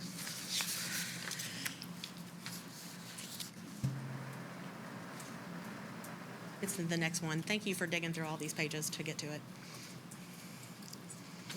Boom. Thank you so much. Thank you, Emily, for waiting. Sure. Whereas the Metropolitan Nashville Board of Public Education is charged with governing Metropolitan Nashville Public Schools in a way that empowers our schools and dedicated staff to prepare Nashville and Davidson County students to excel in higher education, work, and life. And whereas during its 2021 first extraordinary session, the Tennessee General Assembly adopted Public Chapter Number 1, now codified as TCA 4963115, which provides in part that, quote, beginning with the 2022-2023 school year, a student in third grade shall not be promoted to the next grade level unless the student is determined to be proficient in English Language Arts, ELA, based on the student achieving a performance level rating of, quote, on track or, quote, mastered on the ELA portion of the student's most recent Tennessee Comprehensive Assessment Program, TCAP test. And whereas the statute further provides in Section A2A that students, quote, not proficient in ELA as determined by the students achieving a performance level rating of approaching on the ELA portion of the student's most recent TCAP test may be promoted if, and they go on in the law to give a lot of different provisions around that. I'm moving on to the next clause. Whereas the statute further provides in Section A2B that students not proficient in ELA as determined by the students achieving a performance level rating of below on the ELA portion of the student's most recent TCAP test may be promoted if, and again, there is a list of contingencies within the law. Whereas the statute further provides that a student who is promoted to the fourth grade pursuant to subdivision A2AV or A2BIV, I am not reading these as Roman numerals because I did not do well on that portion of any test in school, must show adequate growth on the fourth grade ELA portion of the TCAP test as determined by the department before the student may be promoted to the fifth grade. So that's the overview of what we're facing. And whereas, based on 2019 TCAP TN Ready third grade ELA assessment data, 63% of Tennessee third graders would have been at risk of retention in 2019. Let's all remember what hadn't happened yet in 2019 as well. Whereas, extrapolating from that 2019 assessment data and information on the state of Tennessee's per pupil expenditures, the fiscal impact of an additional year of educating more than 45,000 students can be estimated to surpass $450 million. And that's without accounting for funding to run intervention services. And when you can pull up to see the references that I've used when you look at this later online. And whereas in understanding that the purpose of the TCA 4963115 is to promote academic proficiency to ensure students are not subject to factors that will inhibit long-term academic growth. One must also understand that the execution of that purpose requires individualized involvement from parents, teachers, and faculty who directly interact with students daily. However, the current provisions contained within the statute grant the State Board of Education the ability to promulgate rules and make the final determination on whether 3rd and 4th grade students will be promoted to their next grade levels based on TCAP ELA performance results.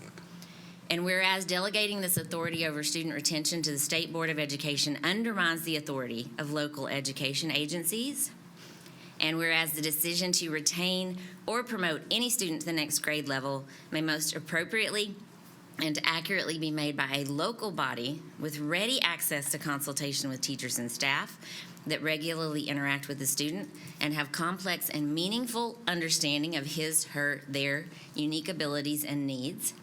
And whereas national studies that estimate the effects of retention across a broader range of policy contexts find consistently negative effects. That's also referenced.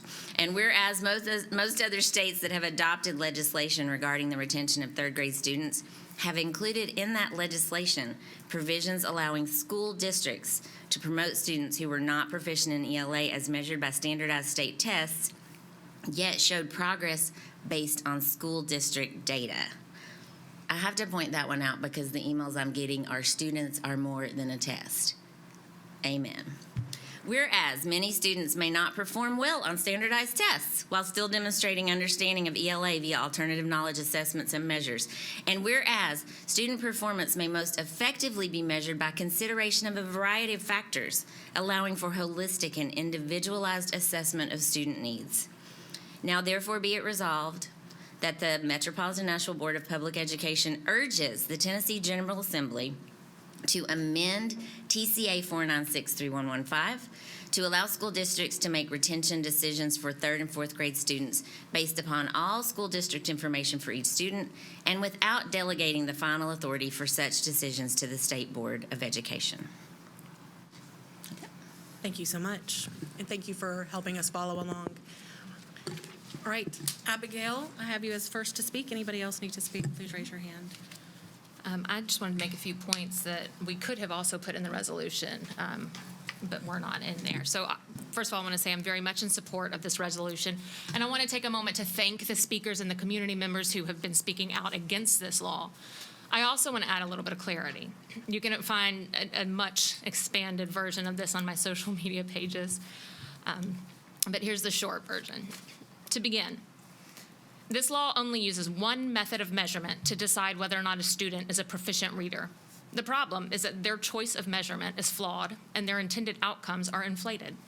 What this law really does is see whether or not our students are good at taking a test. There's some collateral correlation with reading, but at the end of the day, if a student is a good test taker, they will score higher than a student who isn't, even if they have exactly the same reading capabilities. There's a reason why teachers are now expected to teach students how to take a test, why we offer things like ACT prep courses, why we just had an entire presentation on it. It's because just knowing the material is not enough to do well on these tests. You also have to understand how they're structured, how to logically eliminate potential answers to find the one that the test wants you to choose. One of my favorite quotes speaks directly to this. I've said it before, I will continue to quote it. It's a researcher named Susan Engel. She says, "I have reviewed more than 300 studies of K through 12 academic tests. What I have discovered is startling. Most tests used to evaluate students, teachers, and school districts predict almost nothing except the likelihood of achieving similar scores on subsequent tests. I have found virtually no research demonstrating a relationship between those tests and measures of thinking or life outcomes."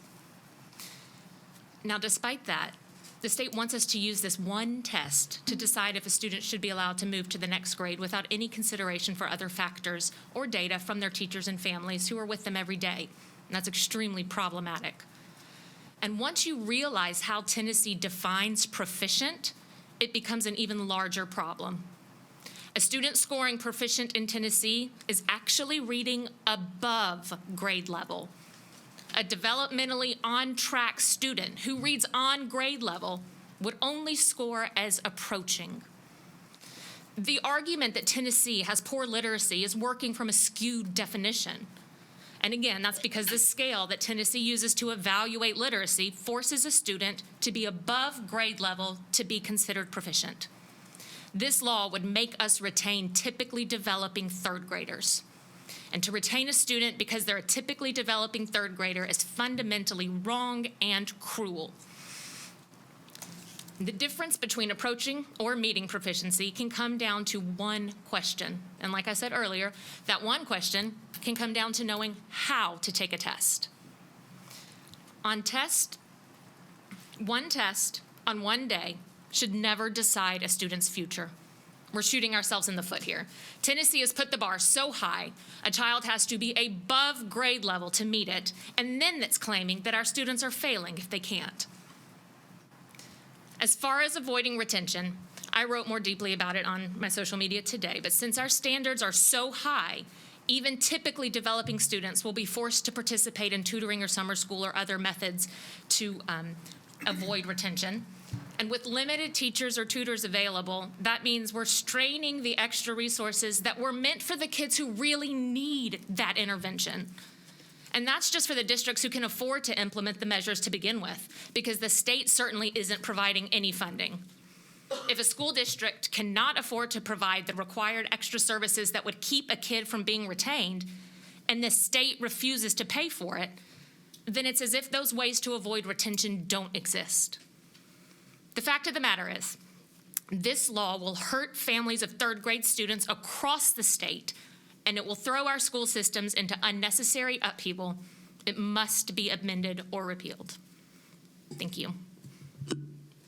Thank you. Anyone else? May I have my comment? Oh, yeah. As a past teacher and, of course, the chair of the board, I'm also the mother of 2 third graders. And so I would really like to encourage additional parents and caretakers of third graders and younger students to be aware that, of course, this does not only affect MNPS. Of course, our responsibility is to MNPS, but we are one of many, many school boards across the state that have passed these types of resolutions about this law, along with the Tennessee School Board Association, to ask them to repeal or amend it. That's because, as mentioned in many different ways, that it is not beneficial to not only student outcomes, but to students' mental health and many other factors that we should consider. It will require the work of all of us. We as a board will do everything we can to advocate and work for this, as well as our district, because there are political pieces to this and non-political pieces like the district can work on. But we will need help of individuals to help us communicate with legislators of how this impacts their family, be that their summer vacation plans, that they need to go visit their family across the country or out of the country that's been long-standing and planned, which I know happens a lot for us in South and Southeast Nashville, to whether it affects their summer plans and the other camps and programming that they want to put their children in, whether that's to advance their academic or social or even their sports or whatever it is that their student is particularly involved in. But it's going to be important that we have some additional access and work with our community about this particular law.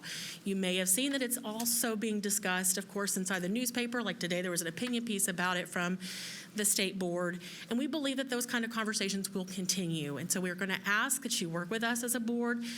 We will keep you informed of when different conversations are going to be happening at the legislature, what we will need assistance with, what are some good talking points that we have, and how we think we can be the most effective with it.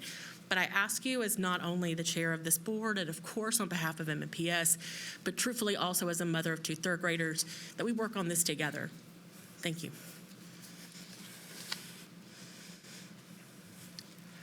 Do you have anything else? I was just going to call the question. All right. All in favor of passing this resolution, please raise your hand. All right. Thank you so much. It was everybody. It was unanimous. All right, so that brings us to announcements. District 1 had to leave. District 2 is me. District 3. Right. Thank you. So I have something I want to say. I've been thinking at the beginning, as the year begins, and admittedly, I was listening to something on NPR that got me thinking about this, that and what the guy said who was being interviewed was, as long as we're breathing, we can be agents for change. And And I was just thinking about how that doesn't necessarily mean you have to run for office or you have to get involved with, your local union. It's any little thing you can do to make someone else's life better. Within that, you are operating as an agent for change. I also recall when my child was taking high school government class, there was a question about, what should an elected official do? And what the answer boiled down to was make communities better places to live. And that's certainly in my never before run for public office, never got involved in anything like this before, mind what my intention was as I ran for school board. So with the convening, with all of that in mind, with the convening of the 113th General Assembly, which happened today at noon here in our state, I just want to I want to offer a reminder of the way that we within MNPS are trying to create inclusive and welcoming environments. We're trying to be agents for positive change, and we hope that we are offering actions that can be replicated by our state legislature as they endeavor to do the same in this 113th General Assembly. And specifically, I want to highlight a resolution that we passed in April of 2021. It demonstrated the will of the board. It passed unanimously. We're not going to put it to a vote for new board members, but I feel quite confident knowing what I do about these amazing women. It would pass unanimously once again. The title of that resolution was a resolution regarding physical, mental, and emotional support for all Metropolitan Nashville Public School students, staff, parents, and other stakeholders, regardless of gender identity, gender expression, or sexual orientation. We went on to assess that we believe it is the right of every child, regardless of gender identity, expression, or sexual orientation, to safely access their free K-12 public education. We recognize that we have LGBTQIA plus employees. We value them as members of our school communities. We value all of our families. We also recognize prohibitions from the local level to the federal level around discrimination based on gender identity or sexual orientation. And we also within that recognize that creating inclusivity in our schools isn't about any single action. It wasn't about just that one resolution, but it was about effectuating a paradigm shift through facilitating deeper understanding of sexual and gender diversity. I have found this to continue to be the will of the board. I have seen a movement in the right direction from my position on the board, and I want to applaud our administration for that, because we know that affirming gender identity and expression for youth is one of the most effective mental health interventions for supporting those youth. And we know the disparities around their need for mental health interventions and their risk for suicidal ideation and suicide. So I bring that up now just to remind us, you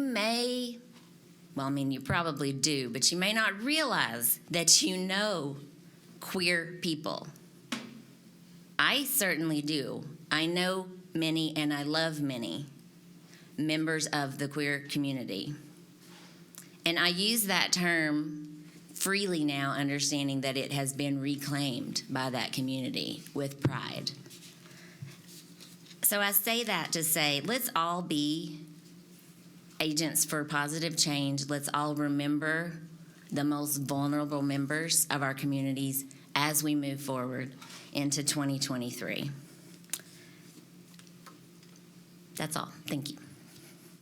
Thank you. District 4. Oh, okay. Hey, everyone. Just want to wish everyone a happy new year now that we're back and back into the community and back into our schools. Hope you have a successful year, and you reach every goal and milestone that you're reaching for. I just want to add that we're having my community meetings will restart in the new year. We'll have our first community meeting on Thursday, January 19th. From 6 to 7:30, and that will be hosted at the Hermitage Community Center. Again, Thursday, January 19th, from 6 to 7:30 at the Hermitage Community Center.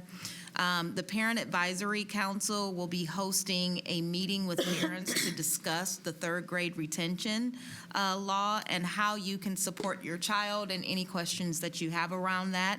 We will be partnering with the district to host that meeting so we will have all stakeholders in place to be able to answer any questions and provide you any feedback that you need about the third grade retention. Also, I want to personally thank Ms. Bailey and McGavick High School, as well as Dr. Battle and her team today for hosting Elevate, which is formerly Leadership Donaldson Hermitage at McGavick High School. They spent the afternoon there, ate lunch in the bistro, and was served by the students who are in the Academy of Hospitality at McGavick High School, and were able to, the leadership team was able to visit the high school, learn about the academies and the great work that McGavick High School is doing. And so I just want to thank Dr. Battle and her team, as well as Ms. Bailey, the principal of McGavick High School, and her team, and all of the students who participated in this event. It was a really great event. We received a lot of positive feedback about McGavick High School, about the work of MNPS and what we're doing. I encourage community members to please take time to go into our schools. It's one thing to hear about public perception. It's different when you visit our schools and can see firsthand the amazing work that's happening within our schools. So please reach out to school principals. Please reach out to the district. Find ways that you can get involved, that you can support, that you can volunteer. There's so many avenues, and we need all of your support. This is not just an MNPS and MNPS families. We need the entire community to come together to support our schools and support our students for the success of our community. Thank you. District 5. Thank you. My only announcement, and I am so excited to hear about all the work that my colleagues continue to do outside of board meetings, because we fully acknowledge that we don't just meet, we have to be in the community and supporting the community and making sure our most disenfranchised and vulnerable neighbors feel supported, that they have us. So thank you all for all that you all continue to do outside of the board meetings that we sit at. But with that in mind, I'm so excited that Jones Padilla Elementary School has partnered with Regions Bank, and I'm so excited about this parent who has volunteered his time to offer a financial literacy course for families. Food will be served. Of course, there will be care for students there. We want them to have their own financial literacy, or their own time for student financial literacy, while parents are being supported, trained, and just being allowed to engage with one another. So I hope to see you all there. And if you're in the Procon cluster, we've partnered with all of the schools in that area. All of them in 37208 are invited. So if you're a parent, a community member, or a student, please join us Thursday, January 19th at 5:00 p.m. To hear from Regions Bank and learn more about financial literacy. That's it. Thank you. Thank you. District 6. Oh, you have District 6? Mm-hmm. Thank you. Will you please read those on her behalf? Sure. I'd like to read District 6 announcements on behalf of Mrs. Mays. Let's see. She is having her District 6 community meeting on January 17th at the Southeast Library, the large community room, from 6 to 7 p.m. Her guest speaker will be Ashford Hughes. MNPS Executive Director of Diversity, Equity, and Inclusion. The topic will be equity in education. She also wants to invite everyone out to the Nashville MLK Day events that continue through this week. Tonight was the first night of those MLK events, with the annual convocation on Monday, January 16th at 10 a.m. at the Gentry Center on the campus of Tennessee State University. More details about MLK Day and all of the events that are taking place starting today through Monday can be found on mlkdaynashville.com. Also, a special emphasis and invitation about the annual MLK Day Youth Symposium, which will be held Saturday, January 14th from 9 to 1:30 p.m. at the Scarrett Bennett Center, Lasky Hall. And all of the events are in person this year after a 3-year hiatus due to the pandemic. Thank you. District 7. I forgot to say this on consent agenda regarding to a comment about our contracts. There is a budgeting practice that Metro government forces us to do as an interdepartment agencies and authorities, if you want to classify it that way. So some things we do not have choices to do, just due to the Metro government accounting practices that we have to follow as a district. So just because Metro government owns land doesn't mean that we have say on if we consider it for free or at cost. And then also this Saturday, from 11 to 2 p.m., the mayor and our own director of schools, Dr. Battle, will be there for a Back to School Supply re-up at Hartman Park. So this Saturday, 11 a.m. to 2 p.m. at Hartman Park, the elected officials in that area are providing school supplies because it's halfway through the year and we know how kids are with supplies. It's time to refresh their bounty. All right, thank you. Happy New Year. District 8. I just want to say thank you to Ms. Masters for the comments that she made and for reading and talking about the resolution that was passed by this board. I do wish I had been here to vote on that resolution and in support of that resolution. But I equally, as the legislature is coming back into session, if you are a person in this state who has friends, family, loved ones, colleagues, et cetera, in the queer community, it is a scary time to want to make sure that your friends, family, loved ones, colleagues, et cetera, feel supported, loved, known, seen, and protected.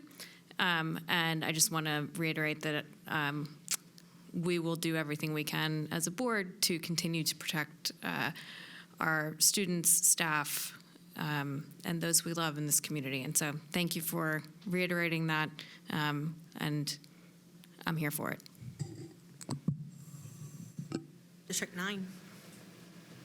Well, first, I would like to welcome our new football coach to the new Lawson High School. Next year, Coach Brian Lilly will be joining us. I'm really excited to see what he does with the team. He's already had some great ideas. He's already looking into the community building aspect of it, and I'm just really excited about our future. And then also, Metro Nashville as a whole is now looking for a donation of 1,000 new winter coats for students and families between now and February 10th. So if you want to sign up for that, or if you want to know more about it, you can go to the MNPS website at the Community Achieves section, or you can contact your Community Achieves director at your school if you have one. So we want to make sure we're taking care of everybody. And thank you. Thank you. Junior board member. I hope everyone had a nice winter break. Report cards came out today, so I want to emphasize that students are more than their grades, and I implore parents to talk to their students and see how they can be best supported holistically in order to finish out the second semester. Thank you so much. I have to edit mine real quick in my head because I had a couple of the same, I don't want to say the same thing as my colleagues. We do have, as mentioned by Dr. Berthina, the MLK Day events are happening this week. She called attention to the one that is this Saturday at the Scare at Bennett. I also want to make sure, because it's about youth, that on Monday morning at 8 o'clock, next Monday morning at 8 o'clock at Jefferson Street Missionary Baptist Church, there will be a youth rally at 8 a.m. with the march following at 9 a.m. as we are out of school on Monday for MLK Day. Additionally, within my announcements, I apologize. I want to make sure that my colleagues know to sign up for their graduation dates and conversations within our Excel spreadsheet, and I sent an email about that today to make sure that we're doing that so that we can be consistent and make sure that we're available to those. And if you are hearing information from your communities and colleagues and your constituents, of course, about the third grade retention, if you will make sure that those continue to be sent, those questions and concerns continue to be sent to Dr. Severe and or Cameo, so that we can combine them for MNPS's FAQ and family services. Additionally, they're helpful for us as a board to know, so if you'll please copy myself and or Ms. Masters for our advocacy work to make sure that we're following up on those things and have those talking points. Lastly, on the 21st in my district, there is going to be an unveil of the Kurdish Americans of Nashville historical marker. That ceremony begins at 9 o'clock at the Salahadin Center. Again, that's on Saturday, January 21st, and then the unveiling is to follow, and that marker will be at 3904 Nolensville Pike. You may not know that we have the highest Kurdish American population in America, and it's something that we're extremely proud of, not only as Nashville, but also as MNPS. And so I, of course, will be there, and I encourage my colleagues to do the same. Other than that, I appreciate y'all being here in attendance and, of course, spending time with us this evening. Be there no further business, this meeting is adjourned.